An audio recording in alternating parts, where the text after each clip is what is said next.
ಚರಂಡಿಯಲ್ಲಿ ನವಜಾತ ಗಂಡು ಶಿಶುವಿನ ಶವ ಪತ್ತೆ. ಪ್ಲಾಸ್ಟಿಕ್ ಬ್ಯಾಗ್ನಲ್ಲಿ ರಾತ್ರಿ ವೇಳೆ ಮಗು ಎಸೆದಿರುವ ಶಂಕೆ. ಸ್ಥಳಕ್ಕೆ ಘಟಪ್ರಭಾ ಪೊಲೀಸರ ಭೇಟಿ ಪರಿಶೀಲನೆ. ಬೆಳಗಾವಿ ಜಿಲ್ಲೆ ಗೋಕಾಕ್ ತಾಲೂಕಿನ ಘಟಪ್ರಭಾ ಸ್ಥಳೀಯ ಕಲಾಲ್ ಓಣಿಯಲ್ಲಿರುವ ಚರಂಡಿಯಲ್ಲಿ ನವಜಾತ ಶಿಶುವಿನ ಶವ ಪತ್ತೆಯಾದ ಘಟನೆ ರವಿವಾರ ನಡೆದಿದೆ. ಚರಂಡಿಯಲ್ಲಿ ಯಾವುದೇ ವಸ್ತು ಪ್ಲಾಸ್ಟಿಕ್ ಬ್ಯಾಗ್ನಲ್ಲಿ ಹಾಕಿ ಎಸೆದಿರುವ ಬಗ್ಗೆ ಗಮನಿಸಿದ ಸಾರ್ವಜನಿಕರು ಪ್ಲಾಸ್ಟಿಕ್ ಬ್ಯಾಗ್ ತೆರೆದು ನೋಡಿದಾಗ ಅದರಲ್ಲಿ ನವಜಾತ ಶಿಶು ಪತ್ತೆಯಾಗಿದೆ. ಮಗುವಿನ ಶವ ಸಿಕ್ಕಿದೆ ಎಂಬ ವಿಷಯ ಪಟ್ಟಣದಲ್ಲಿ ಕಾಡ್ಗಿಚ್ಚಿನಂತೆ ಹರಡಿ ಸ್ಥಳಕ್ಕೆ ನೂರಾರು ಸಂಖ್ಯೆಯಲ್ಲಿ ಜನರು ಜಮಾಯಿಸಿದರು. ಈ ಬಗ್ಗೆ ಮಾಹಿತಿ ಪಡೆದುಕೊಂಡ ಘಟಪ್ರಭಾ ಪೊಲೀಸರು ಸ್ಥಳಕ್ಕೆ ಭೇಟಿ ನೀಡಿ ಪರಿಶೀಲನೆ ನಡೆಸಿದ್ದಾರೆ. ಪುರಸಭೆ ಆರೋಗ್ಯ ಇಲಾಖೆ ಸಿಬ್ಬಂದಿಗಳು ಭೇಟಿ ನೀಡಿ ಮಾಹಿತಿ ಪಡೆದುಕೊಂಡಿದ್ದಾರೆ.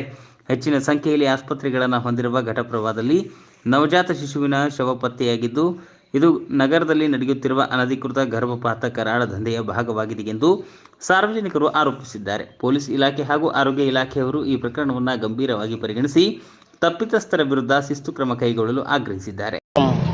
ಏನಾಗಿದೆ ಅಂದ್ರೆ ನಾವು ಪದೇ ಅಲ್ಲಿ ಭ್ರೂಣ ಹತ್ಯೆ ಬಗ್ಗೆ ಭಾಳಷ್ಟು ಕೇಳ್ತಿರ್ತೇವೆ. ಆ ಕಡೆ ಈ ಕಡೆ ಪೇಪರ್ನಾಗ ಟಿವಿಯಾಗ ನೋಡ್ತಿರ್ತೇವೆ. ನಮ್ಮ ಘಟಪ್ರಭಾದಾಗ ಭ್ರೂಣ ಹತ್ಯೆ ಆಗೈತೆ ಅನ್ನೋದು ನಿಜವಾಗಿಯೂ ನಮ್ಮ ಘಟಪ್ರಭಾಗ ಒಂದು ನಾಚಿಕೆ ಹಿಡಿನ ಸಂಗತಿ. ನಾವು ಅತಿ ಅದನ್ನು ನಾಚಿಕೆ ಪಟ್ಕೊಳತ್ತೇವೆ ಘಟಪ್ರಭಾಗ ಆಗೈತೆ ಅಂತೇಳಿ. ಆಮೇಲೆ ಏನಾಗೈತಿ, ಈ ಮಗು ಗಂಡು ಮಗು ಐತಿ. ಗಂಡು ಮಗು ಒಂದು ಭ್ರೂಣ ಹತ್ಯೆ ಆಗೈತಿ. ಇದು ಒಂದು ಅನೈತಿಕ ಸಂಬಂಧ ಇರ್ಬೋದು, ಆಮೇಲೆ ಏನೈತಿ, ನಾವು ಪೊಲೀಸ್ ಇಲಾಖೆದವ್ರಿಗೆ ಏನು ಒಂದು ಹೇಳ್ತೇವೆ ಅಂತಂದ್ರೆ ಇಲ್ಲಿ ಸಾಕಷ್ಟು ಸಿ ಕ್ಯಾಮ್ರಾ ಅದಾವೆ. ಸಿ ಕ್ಯಾಮ್ರಾದಲ್ಲಿ ಇದು ಸಿಗೋದೈತೆ. ಒಂದು ಭ್ರೂಣ ಹತ್ಯೆ ಮಾಡಿದ್ದೇನೈತಿ, ಭ್ರೂಣ ಹತ್ಯೆ ಯಾರು ಮಾಡಿದ್ದಾರೆ ಅನ್ನೋದು ತನಿಖೆ ಒಳಗೆ ಸ್ಪಷ್ಟ ಸಿಗ್ತೈತಿ. ಆದ್ದರಿಂದ ಅದನ್ನು ಕೂಲಂಕಷವಾಗಿ ತನಿಖೆ ಆಗಬೇಕಂತ ನಾ ಪೊಲೀಸ್ ಇಲಾಖೆಯಲ್ಲಿ ವಿನಂತಿ ಮಾಡ್ಕೊಳ್ತಾ ಇದ್ದೀನಿ. ಮತ್ತು ಇದು ಭ್ರೂಣ ಹತ್ಯೆ ಬಗ್ಗೆ ನಾವು ಸಾಕಷ್ಟು ಅಲ್ಲಿ ಭಾಳ ಕೇಳಿದೆವು. ಈ ಭ್ರೂಣ ಹತ್ಯೆ ತಡೆಯೋಕೆ ಸರ್ಕಾರ ಒಂದು ಕಟ್ಟುನಿಟ್ಟಿನ ಕ್ರಮ ತೊಗೋಬೇಕು. ಸರ್ಕಾರ ಏನೈತಿ, ಕಟ್ಟುನಿಟ್ಟಿನ ಕ್ರಮ ತೊಗೋಬೇಕು.